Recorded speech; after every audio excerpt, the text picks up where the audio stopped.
سوال پیدا ہوتا ہے اسلام میں تو فرقہ واریت نہیں ہے, تو یہ اہل سنت اور شیعہ کا کیا فرق آ گیا؟ بات یہ ہے کہ ہمارا یہ مسلک ہے, ہم قرآن و سنت کی وہ تشریح معتبر مانتے ہیں جس پہ صحابہ چلے, اور شیعہ حضرات صحابہ کو فالو نہیں کرتے.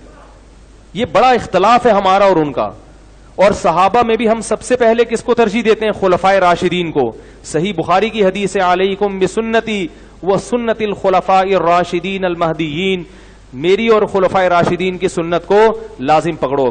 ہم حضرت علی سے بھی محبت ایمان کا جز سمجھتے ہیں, ابو بکر, عمر, عثمان رضی اللہ عنہ سے بھی محبت کو ایمان کا حصہ سمجھتے ہیں, جبکہ شیعہ حضرات میں میجورٹی, سب کی بات نہیں کر رہا, میجورٹی صرف حضرت علی کو مانتی ہے, باقی صحابہ کو نہیں مانتی. حضرت ابو بکر, عمر, میجورٹی, سب کی بات نہیں کر رہا. بہت سے شیعہ مانتے بھی ہیں, یاد رکھو, سب کو ایک لاٹھی سے ہانکا مت کرو. تو باقی میں کبھی کبھار فیس بک پہ نا, میرے پیج پہ لوگ شیعہ کے جو ذاکرین ہیں ان کی اسپیچز شیئر کرتے ہیں, تو جب میں رات کو کبھی جیسے میرا دماغ چلنا شروع ہو گیا نا, تو پھر میں تھوڑی ادھر ادھر کی اسپیچز سنتا ہوں تاکہ میری سوچ دوسری طرف, تو وہ میں پھر جو بھی آ رہا ہے سن لیتا ہوں. کبھی کبھار جناب مولانا الیاس قادری صاحب کی بھی میں پروگرام دیکھتا ہوں کہ آج ان کا نیا کیا آیا ہے, یعنی سمجھ رہے ہیں نا, تو مختلف قسم کی چیزیں آئی بھی ہوتی ہیں, تو ایک اچھا سا محسوس سا ہوتا ہے, بس یار مزہ آیا, بس ٹھیک ہے نا.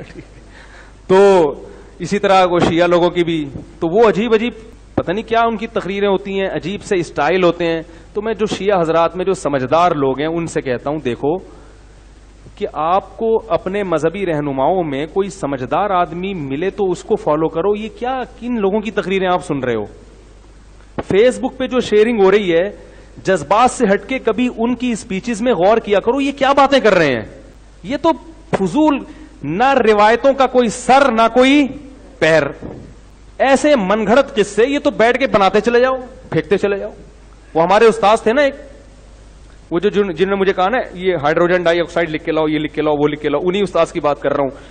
اللہ تعالیٰ اگر وہ زندہ ہیں تو ان کو عمر میں برکت دے, اگر دنیا سے جا چکے ہیں اللہ ان کی مغفرت, پتہ نہیں کہاں چلے گئے وہ. تو ان میں ایک خوبی یہ تھی کہ وہ تعریفیں اپنی بہت کرتے تھے. اچھے استاد سے, ٹیچر بھی اچھے تھے, لیکن ان میں ایک بات تھی کہ تعریفیں بہت کرتے تھے. تو جب پہلے دن انہوں نے اپنی تعریف کی, ہم نے سنی کہ بھائی ماشاءاللہ بہت اچھے استاذ ہیں. اگلے دن آئے, بہت تعریفیں کی. جب ایک ہفتہ ہو گیا, ہم نے کہا یہ تو کچھ زیادہ ہی ہو گیا, یہ تو ڈاکٹر عبد القدیر خان کو بھی انہوں نے پیچھے چھوڑ دیا ہے. تو پھر طلبہ تو کسی کو نہیں چھوڑتے, اسکولوں کے جو اسٹوڈنٹ ہیں نا بڑے ہوشیار ہوتے ہیں.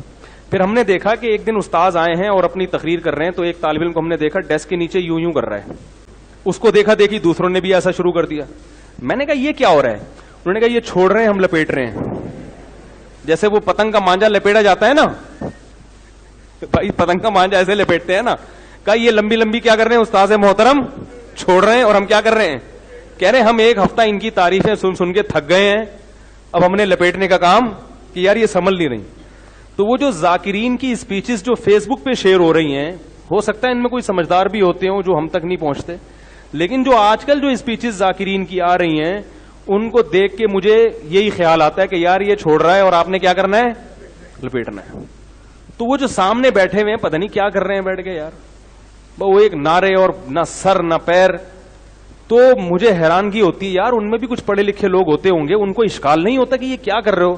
ہم ممبر پہ کوئی تھوڑی سی ٹیڑھی میڑھی بات کر دینا, فوراً فیس بک یوٹیوب پہ عجیب عجیب کمنٹس آتے ہیں. اور اچھی بات ہے, اگر ہم غلط بات کریں تو کمنٹس آنے چاہیے تاکہ ہمیں بھی تو کوئی سیدھا کرنے والا ہو.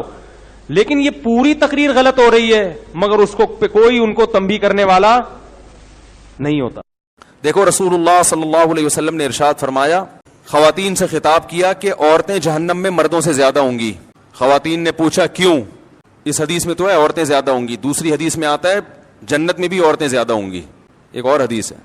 یہ میں اس لیے کہہ رہا ہوں کہ خواتین ڈر جاتی ہیں کہ ہم یہاں بھی وہاں بھی, یہ کیا مذاق ہے. وجہ اس کی ہے کہ خواتین کی آبادی ہی زیادہ ہوگی, تو ظاہر ہے ادھر بھی زیادہ تو ادھر بھی زیادہ. تو پوچھا گیا بھائی وجہ کیا ہے؟ آپ نے فرمایا تکفرن العشیر, شوہر کی نافرمانی کرتی ہو. ناشکری, نافرمانی نہیں, کفر کہتے ہیں ناشکری کو. کیسے ناشکری؟ فرمایا ساری زندگی کھلاتا ہے پلاتا ہے. آج کوئی مرد بیوی کو چھوڑ دے, بیچاری کا کیا پرسان حال ہوتا ہے ہمارے معاشرے میں. گھر اس کو لے کے دیتا ہے, گیس بجلی کا بل, چھت مہیا کی, اس کو تحفظ دیا, اس کی اولاد کا ہمیشہ کے لیے محافظ بنا, اتنے بڑے بڑے انعامات احسانات, اور نبی نے فرمایا کسی دن تھوڑی سی اونچ نیچ ہو جائے, اس کی تنخواہ کم ہو گئی بیچارے کی, اب گوشت نہیں لا پا رہا, توریوں پہ گزارا کروا رہا ہے, ناشتے میں انڈے کا انتظام نہیں کر سکا, آج بیگم بغیر ناشتے کے رہ لو, آج ناشتہ نہیں کرتے, ٹھیک ہے نا, تھوڑی تنخواہ میری, حالات ٹف چل رہے ہیں, یا ناشتہ کرو مگر انڈا نہ منگواؤ, پراٹھا ڈبو کے, مفتی صاحب نے کہا ڈبو کے کھانے کا اپنا ہی مزہ ہے, تو آج ہم پراٹھا چائے میں ڈبو کے کھا لیتے ہیں. تو نبی صلی اللہ علیہ وسلم نے فرمایا کبھی کچھ ہو جائے نا تو کیا عورت تانا کیسا دیتی ہے, ما رأیت منک خیرا قط, میں نے کبھی بھی آپ سے خیر, سب عورتیں نہیں لیکن بہت سی عورتیں یہ کام کرتی ہیں کہ میں نے آپ سے کبھی خیر نہیں دیکھی, میں اس گھر میں آئی ہوں, مجھے ملا کیا ہے. کتنا بڑا زندگی بھر کے ہمارے مسلم معاشرے میں تو مرد تو بہت زیادہ تحفظ دیتا ہے, کیسے باپ اپنی بیٹی کے لیے رشتے تلاش کر رہے ہوتے ہیں کیونکہ اچھا آدمی مل جائے, اور پھر طلاق سے ڈرتی بھی ہیں, کہتی ہیں طلاق دے کے مجھ پہ ظلم کر دیا, مجھے یہ کر دیا. طلاق دے کے کیا کیا, اس نے اپنے آپ سے جدا کر دیا نا, تو اب رو کیوں رہی ہو؟ اس کا مطلب وہ نہ دیتا تو تم پر احسان تھا اس کا کہ اس نے تمہیں ٹھکانہ دیا ہوا ہے, اور دینا غلط سمجھا جاتا ہے معاشرے میں, اس لیے کہ وہ جو تمام تحفظات اس نے دیے ہوئے تھے وہ تم سے چھین لیے ہیں, تو نقصان عورت کا ہوتا ہے کہ نہیں ہوتا؟ تو کتنی بڑی فضیلت ہے. لیکن نبی نے فرمایا کہ تکفرن العشیر, جو عشیر ہے نا ہمیشہ ساتھ رہتا ہے, تو اس کی ناشکری کرتی ہو. تو بھائی اس سے صاف پتہ چلتا ہے کہ جب کسی کی خدمات زیادہ ہوں, باپ اور ماں کا بھی یہی حکم ہے, ابا کو برداشت کرنے کا حکم ہے کہ نہیں ہے؟ آپ کے والد صاحب اگر آپ جے یو آئی میں اور ابا پی ٹی آئی کی تعریفیں شروع کر دیں عمران خان کی, ابا کو بولو گے ابا آپ میرے دل سے اتر گئے, بولو گے؟ بولو نا بھائی. آپ جے یو آئی کے ہو, آپ دھرنے میں شرکت کے لیے جا رہے ہو اور ابا نے کہا پی ٹی عمران خان زندہ باد, آپ بولو گے یار ابا ایسی باتیں نہیں کرو یار, بس یہی بولو گے نا, ابا یہ نہیں کرو یار, میں دھرنے میں جا رہا ہوں, آپ کہہ رہے عمران خان زندہ باد.